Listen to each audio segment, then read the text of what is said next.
Hello, everyone. My name is Wang Yu. I come from China, and I joined the CVE from last June. Today, my presentation name is a new CVE 2015 and 15.7 exploit technology. That means we will talk about exploit skills. This vulnerability is a very traditional use-after-free vulnerability, which is introduced by the Windows kernel use mode callback mechanism.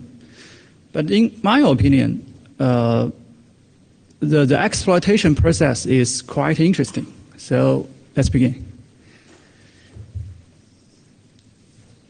You can reach me through this company email address. This is my company email address. And in last year, from the CVE 2015 and 15.7 to CVE ID 1701, this one also known as APT28, and to CVE ID 2546, this one was captured by CVE, it's an APT class the other day, and even to CVE ID 2360. This one is also known as the second generation of DQ, was captured by Kaspersky. So we have repeatedly caught APT class 0-day attack, all of which targets the Windows kernel use mode callback mechanism. So this leads me to revisit this old school kernel attack surface. So this talk will focus on the CVE ID 2015 and 15.7 and the use mode callback mechanism. And today we will discuss the following topics: the background of the vulnerability, and the NCC group's exploit methods, and my exploit methods, and the other exploit skills, and so on. I made a timeline of this event. As can be seen, on February 10, Patch Tuesday, MSRC pushed many system-level patches, including this vulnerability. And on the same day, Udiabo, I don't know how to read this name, Udiabo, the discoverer of this vulnerability, released a technical blog on that topic. And Udi described this vulnerability in detail and demonstrated the process of exploiting the vulnerability on the 64-bit Windows 10 technical preview operating system. And 4 months later, on 17th of June, a new variant of DYRE banking Trojan was detected by our company, by CVE. And this variant of DYRE Trojan attempts to exploit 2 vulnerabilities in order to obtain the system privilege. And this is the first time the CVE 2015 and 15.7 was found to be exploited in the wild. Then on 8th July, NCC Group published their technical blog describing their exploit techniques in detail, which allows the exploit to work reliably on all 32 and 64-bit operating systems from Windows XP to Windows 8.1. And in December, this Frenchman published his 64-bit exploit code. He just used the NCC Group's method. And this is the vulnerable routing. This routing name is too long. It's XXX window XXX and enable window score bar blah blah blah. As can be seen, there are three function routines. This one, and this one, with the prefix XXX. They all means use mode callback. This routing will issue user mode callback to user mode. And the PW pointer is a local variable reference to the kernel object, and can be seen after the use mode callback. The kernel just overwrite the kernel object directly without any checks. They just use the object directly.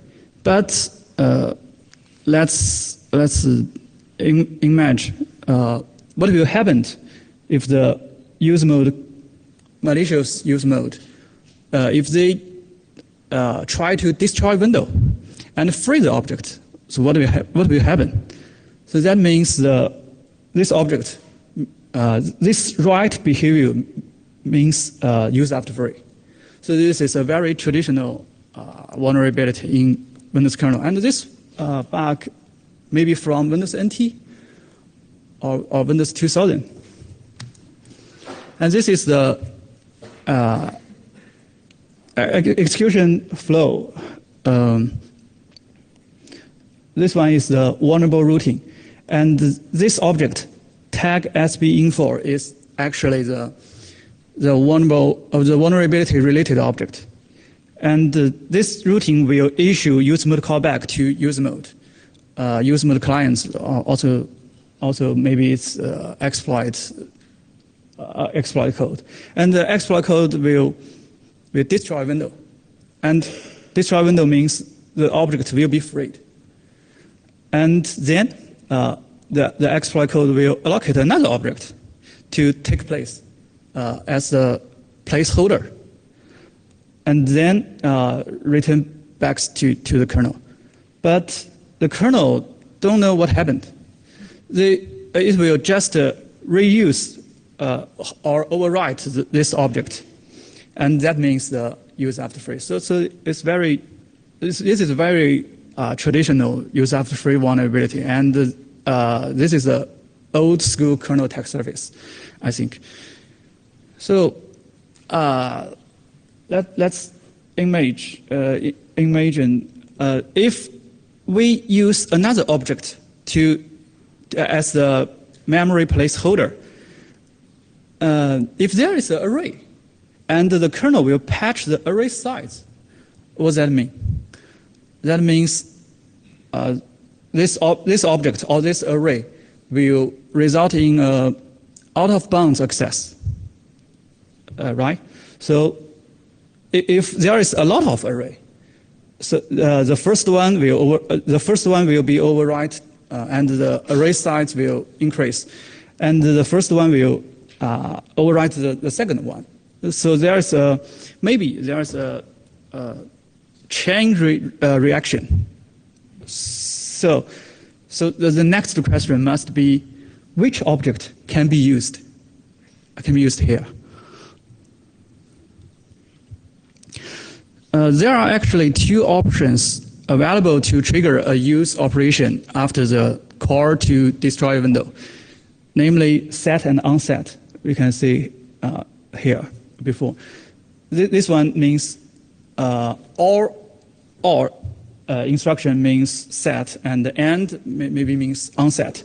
So this one is better. So we choose this code branch. And the question is, which object can be used? Finally, we found a perfect object named tag proplist.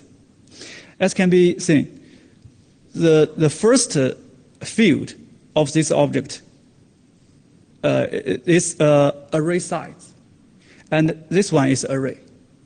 So the kernel will overwrite the array size, and this array, and then this array means out of bounds access. So this object, tag proplist, is the perfect object as the memory placeholder. So opting the use tag proplist structure as the use after free memory placeholder is primarily based on the following considerations: 1, 2, 3, and 4. First, the tag proplist object and the vulnerability related object, tag SBinfo, they are all allocated from the same same heap. They all allocated from the desktop heap. This is very important things, right? And then inside the tag prop list object, there is an array named tag prop. There is an array named tag prop. This array size can be adjusted to meet the needs of the exploit. And then the contents of the tag prop list can be manipulated through APIs, through such as user32 APIs. So we can control the contents of that object. And finally, crucially, the behavior of the set operation after the use after free vulnerability will overwrite the tag prop list C entries. This one overwrite the C entries field, which means that the subsequent of operation on this tag prop list can result in another out-of-bounds access. So it's just like a chain reaction. It's perfect object. Okay, it seemed all good news. Is there any bad news? Of course we have. And this is the tag prop list object structure and the internal set prop pseudocode. As can be seen, this field named DW flags cannot be controlled. The value is 2 or 0. Due to the characteristic of this routing, we cannot control the FS field of the tag prop structure. So what's that mean? I will show you. This is the memory layout. So that means we cannot control. We can control the blue areas. We can overwrite the blue areas, but we cannot control the red area. So in other words, from the perspective of exploitation, for every 8 bits, there are 2 bits out of control on 32-bit operating system. And on 64-bit platforms, out of every 16 bits, there are 6 bits out of our control. It's terrible, right? Because we will overwrite the heap memory, and the 6 bits we cannot control. This will lead to the system crash, and the write restriction also means we cannot repair the heap corruption because it's a write operation. So the obstacles can be summarized as follows. The first one is the writability of tag prop list objects set prop method is restricted due to the implementation of the internal set prop. And since the write and hence the repair capability is limited, so continuous memory corruption is unacceptable. So our next step in this journey would be to solve the problems listed above to achieve precise memory write using set prop. So for me, maybe I will say, don't, just like the Homer Simpson. Let's take a look at how NCC Group's Aaron Adams worked to overcome these obstacles. This is NCC Group's method. This is the Aaron's memory layout. It's heap feng shui. Let me explain the details for you. The exploit method use tag prop list and the tag window as the heap feng shui layouts. The Aaron spray the tag prop list twice. The first tag prop list spray is used to create a placeholder object when the use after free happens. And in order to facilitate the distinction, let's call it the UAF tag prop list. And the second tag prop list spray is used to create a stepping stone object used to achieve relative memory reading and writing. This one. We can call it the zombie tag prop list. And lastly, the tag window is the host object ultimately used to achieve arbitrary kernel memory reading and writing. So there are three objects in the memory layouts. It's heap feng shui. This is a heap feng shui layout. And we can see here, this one. The original value is maybe 4. And it was written by the kernel, maybe to C at this time. So this one is the array size. So the array actually only has 1, 2, 3, 4 items. But at this time, the size be changed to C. So this means the OOB access, out of bounds access. The exploit process begins from the UAF tag prop list object. By calling the setProp routine on the UAF tag prop list, we can effectively control the adjacent zombie tag prop list size and I first free. This one is I first free fields. And then with the reference to the obstacle 1, although we are unable to fully control the value of the I first free, but it is still enough to jumpstart the whole exploit process. But the set prop list's limitation will be evident when exploit attempts to control this one. This one. This one is the tag wings str name buffer field. RDOM choose this one. I'm sorry. ROM choose this one to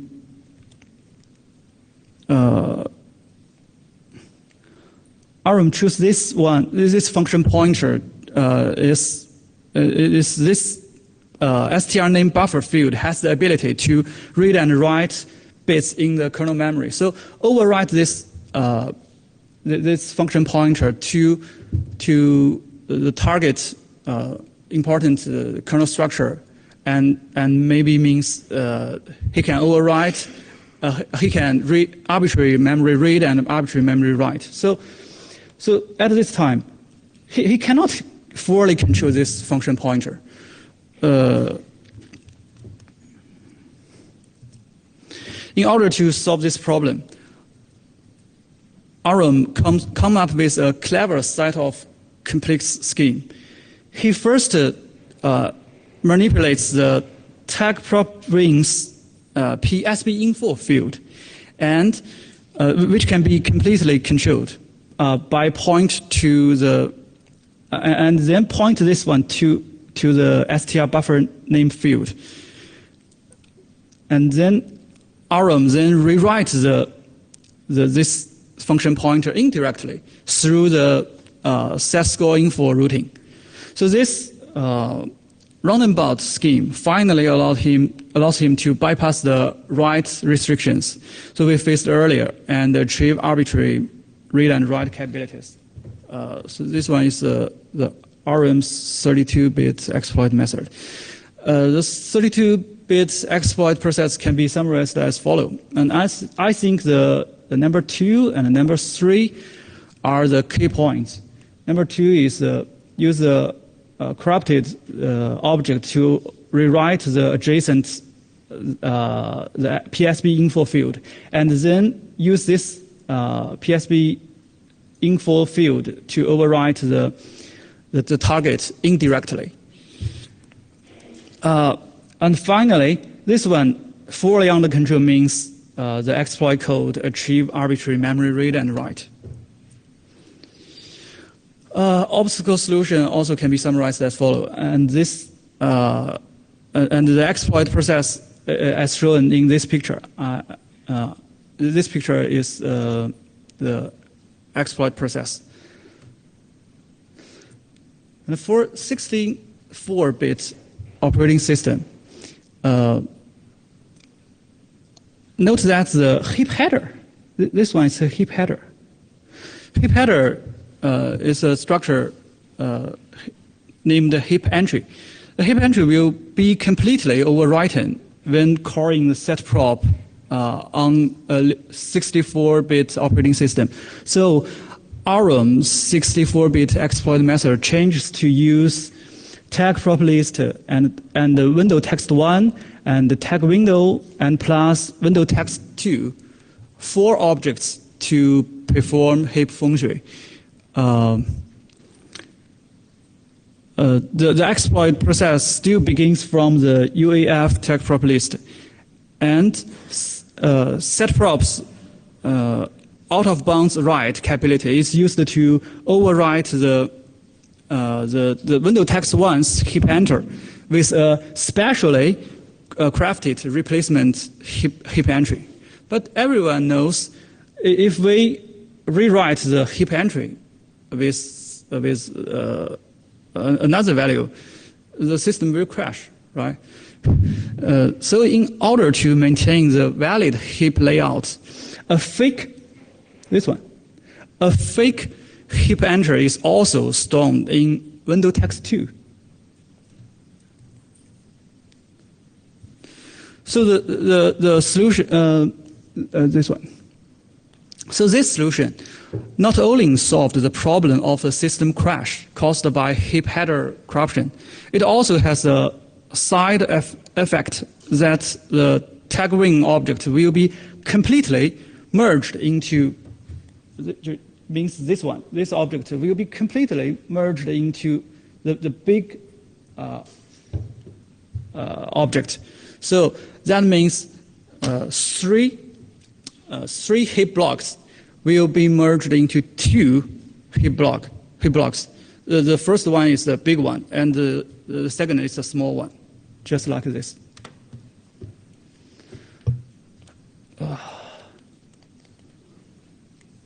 So this is a special crafted heap header, and this header is a fake heap enter. It's very smart method, but I think it's very traditional. Maybe 10 years ago, the heap exploit skills always use this method. So this is a very important point. This method is a very important point because free the window text 1 will also means the tag ring object will be freed at the same time. Additionally, due to the user 3-to-G shielding for information disclosure issue, an exploit can easily forge a new tag ring object. The difference between the old one and the new one is the str name buffer field was under the attack's control. And from another point of view, this exploit process can also be seen as user-created or forced use after free. So the semantics of the tag ring's str buffer name field changes when the memory-free operation is triggered. The 64-bit exploitation process can be summarized as follows.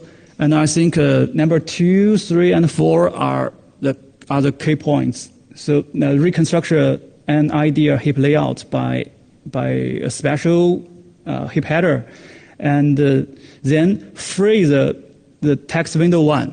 This behavior will cause the following tag ring object to be freed as well, and then rebuild a new tag ring object based on the information disclosure from the G-shelled info. And this is the obstacle solutions. So the first use after free technical and the recreation of the new tag window based on the information disclosure bypass the obstacle 2. It's very smart solutions.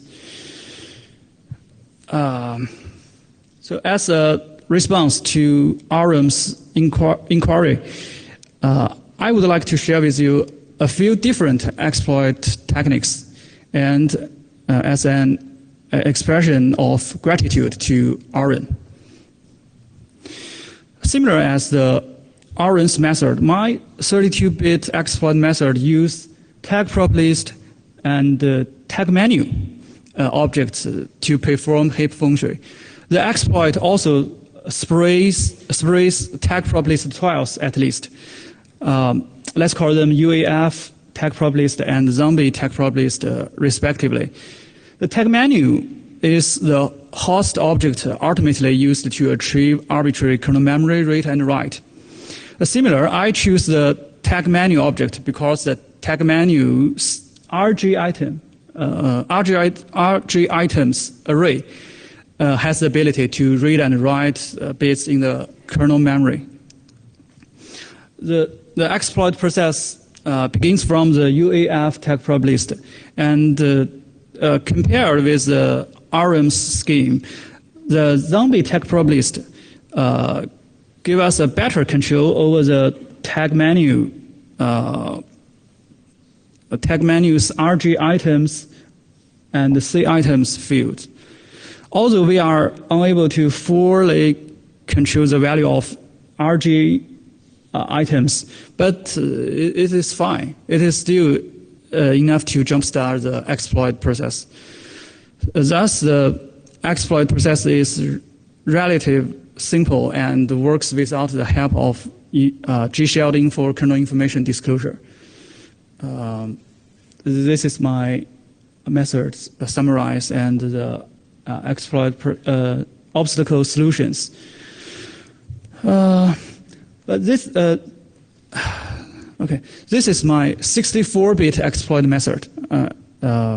I call it the write controllability of misalignment tag prop list object.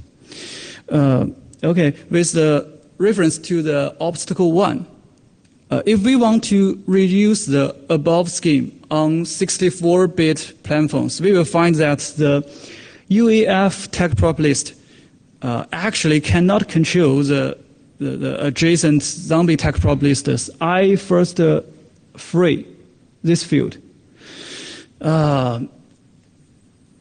There's two fields here. This blue one is the C entries. This means the total number of the items in the array. And this one, I first free, is the currently used, the number of currently used in the array. So if this one is 9 and this one is 4, it means the array has 9 items, but and the currently used is 4, and the next one will be used is 5. And if this one is 8 and the total number is 9, means the array size is 9, and the next one will be used is 9. So if we can control this field, that means we can achieve the exact offset writing ability. But if we cannot control this field, that means continuous memory corruption seemed to be inevitable. The exploit will overwrite one by one the heap memory layout.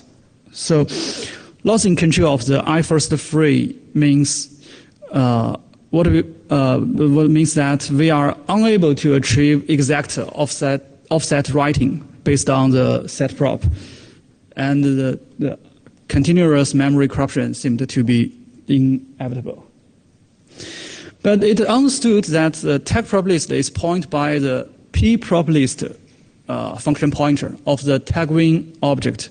So on the 64-bit platforms, we happened to have the full control this function pointer, and this one is this method is a common method. I think it can be used to any zero-day exploit or vulnerability exploit. this is my memory layout.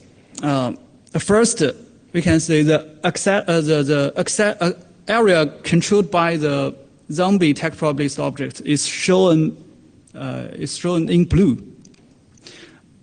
In other words, we can control the blue areas, but we cannot control the red areas. And if it were possible to point this function to our pre-constructed fake tag probabilist object, so I just point this function to some place I can control, and this value is how to say? This value is the misalignment value. And if I can do that, it means that we can achieve relative heap memory read and writes. And then use this misalignment object. I can control these blue areas. And we can see it.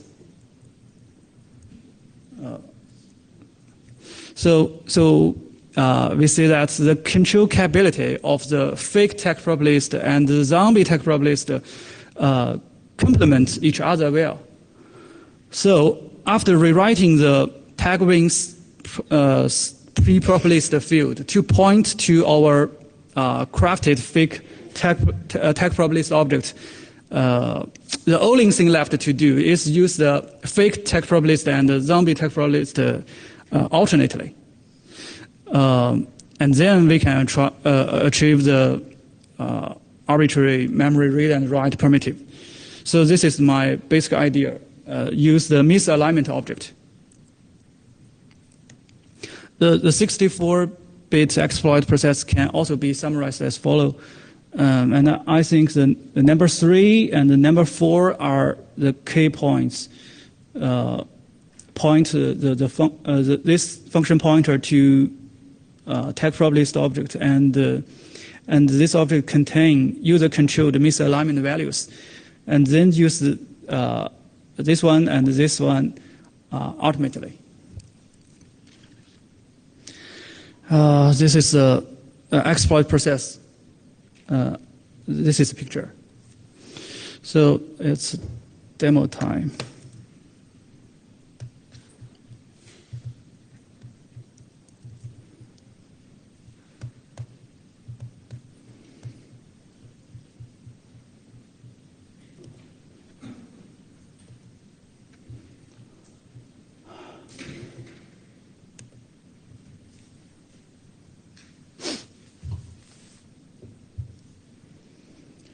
Oh, my computer is a little slow.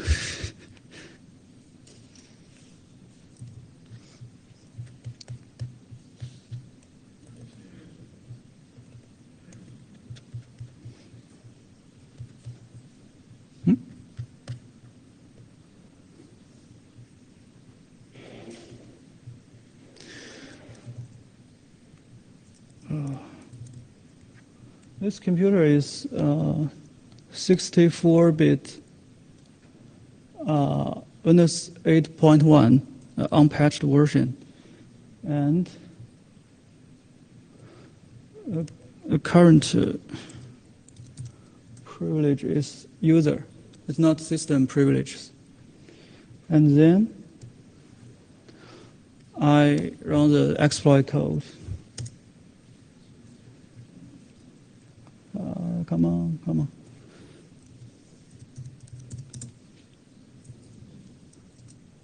I can get the system privilege. And let us see more clearly.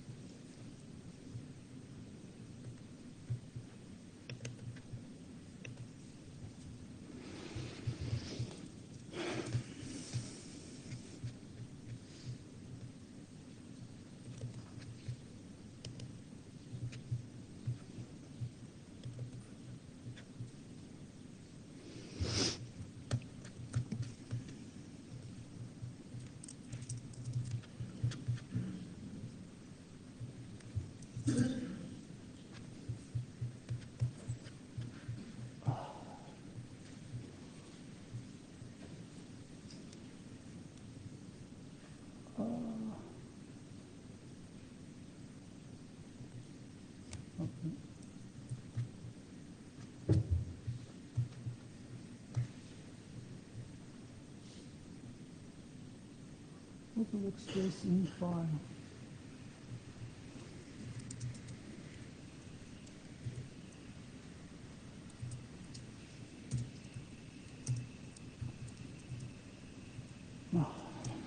Oh, never mind.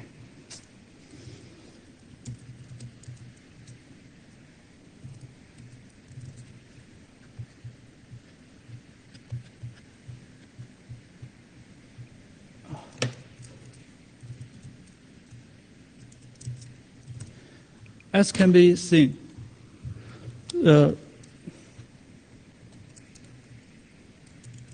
this is the tag prop list, the UAF tag prop list object. And this one is the zombie tag prop list heap memory layout. And after that is the tag wing object. At this time, this value is 0, it's none. And after the call, after this call, I can overwrite this field to point to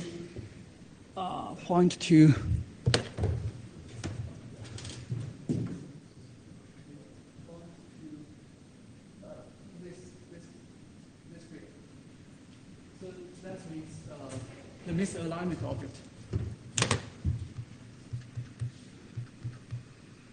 And then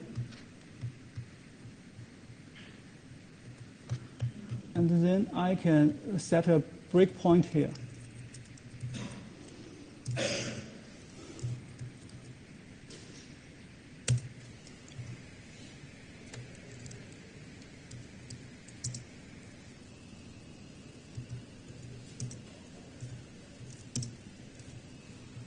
So this misalignment object can be override to any value I want, and I just let this exploit continue.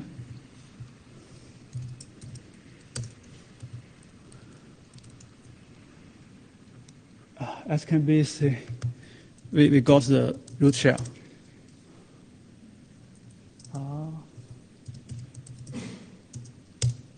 We got the yes, we got the root shell.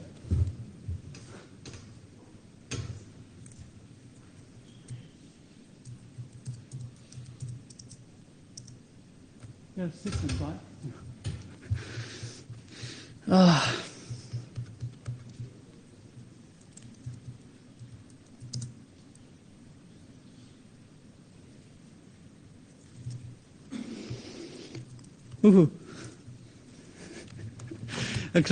Conclusion. The 32 and 64-bit exploit process described above both try to convert the use after free vulnerability into a relative heap memory read-write and then convert to arbitrary kernel memory read and write. In both technique, having control over a tag menu's RG item and the tag menu C items is the core of the exploit. This is because the structure array, RG items, and its corresponding method are required in order to achieve our read and write primitives. This is the reason why the tag wings str name buffer were selected before. On the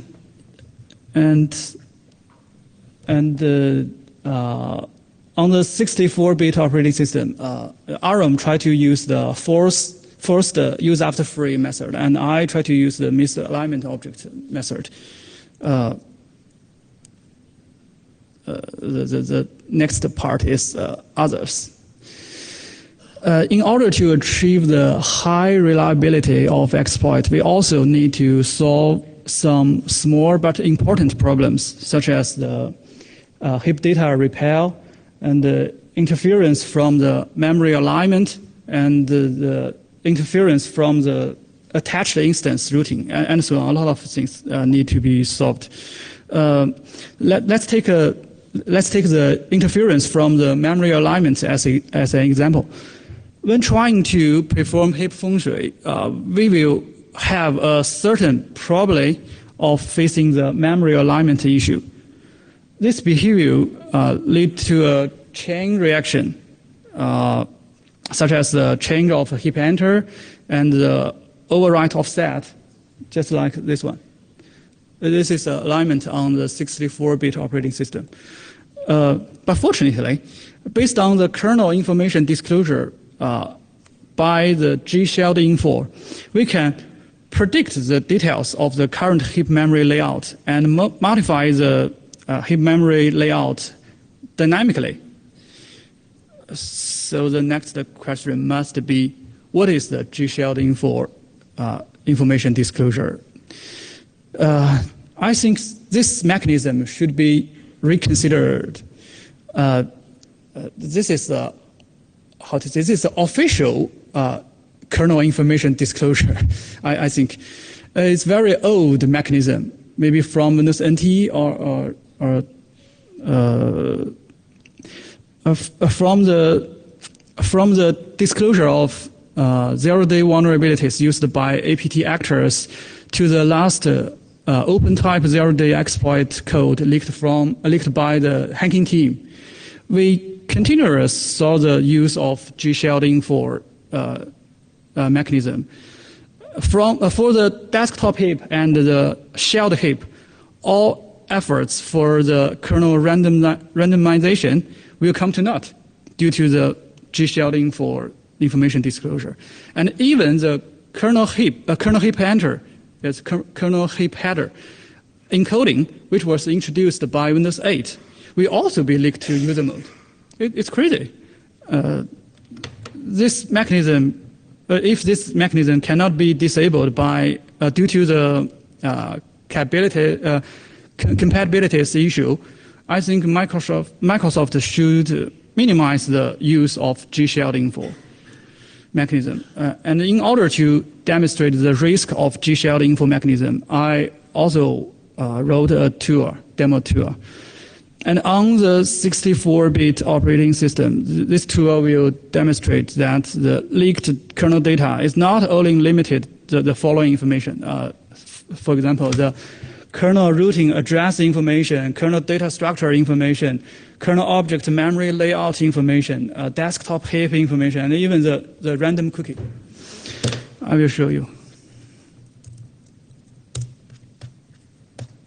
My computer is Windows 10, 64-bit, and I just run the.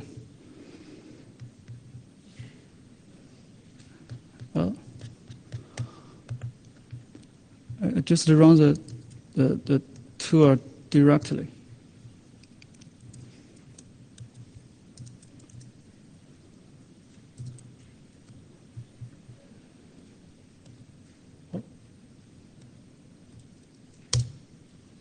A lot of kernel information were disclosed. I just dumped the kernel handle table, graphics kernel handle table, and as an example, I try to use the tag window.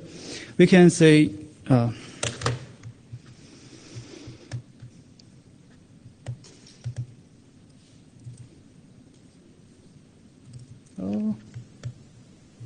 sorry. We can see this is the. This one is the handle value, and this one is the kernel mode address. Kernel mode. This handle object's kernel mode address, and this is the user mode mapping address, and this one is the heap header, heap header's cookie, and I can decode the cookie and get the heap size, heap block size. And this is the heap desktop heap information. And this is the data structure of the tag win in kernel. So I can know every bit I want, and even the memory layouts. So this is terrible things, I think. This mechanism is from Windows NT to Windows 10.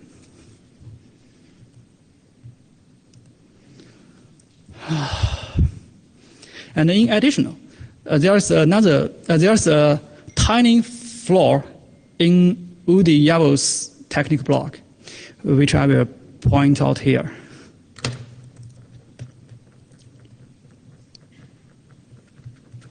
This is the Udi Yavo's block. And at the end of the block,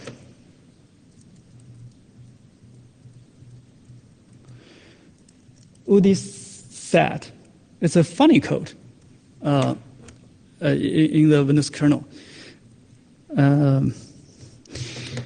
Udi mentioned that there is a piece of that code residing in the vulnerable routing over 15 years, that code.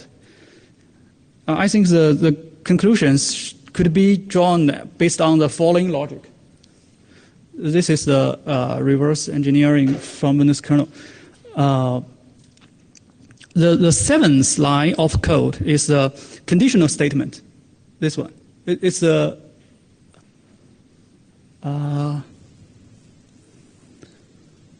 okay. This one is a conditional statement, and this one is the assignment statement.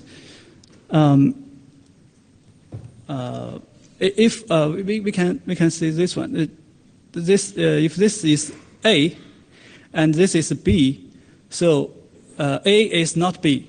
If A is not B, so let the A equal B, and then A and some value I think must be equal B and some value, right?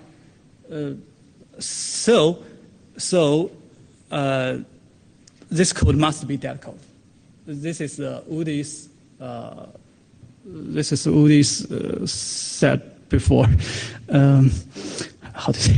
It appears to assign the WSB flags to old flags, and also it seems that the conditions on the 8th and the 24 will never be true.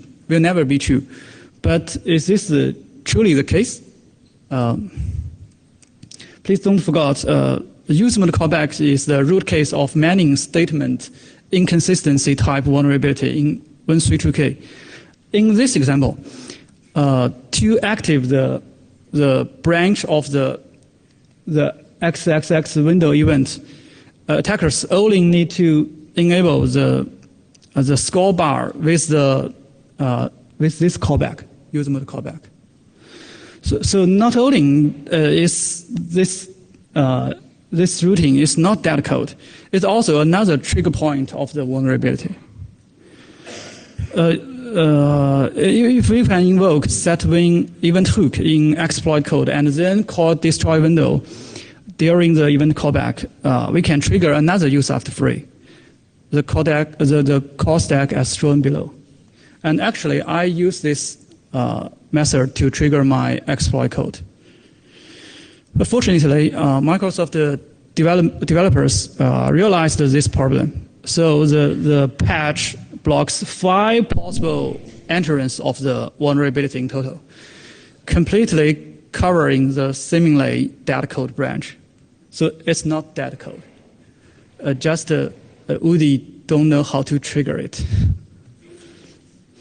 The end. Think deeply. I think the following aspects worth pondering. For example, the subsystems lock mechanism, the lifecycle management of window-related objects, and this one, the G-shell info mechanism. I think this mechanism should be reconsidered. Okay, finally, the takeaways, 3 takeaways. We discussed the exploit skills. We discussed the G-shell info mechanism, and the status inconsistency type vulnerability. I think finally the activation of the XXX window event code branch is a vivid example of the complexity of user mode callback mechanism. Another wonderful example comes from CVE ID 1701. This one is APT28. So it reminds us unlike the traditional use after free and non-point dereference vulnerability, the inconsistency of the user mode callback is rather than mysterious side of the vulnerability, because there's no need to destroy object. It's too heavy. We can just change some bit in the user mode callback, such as change the flags, change the status, change the properties. We can also achieve the privilege escalation. So I think no need to destroy window is too heavy. So as the definer, we must always maintain a clear understanding. Thanks to my colleague and my team, and thank you all. Sorry for my English.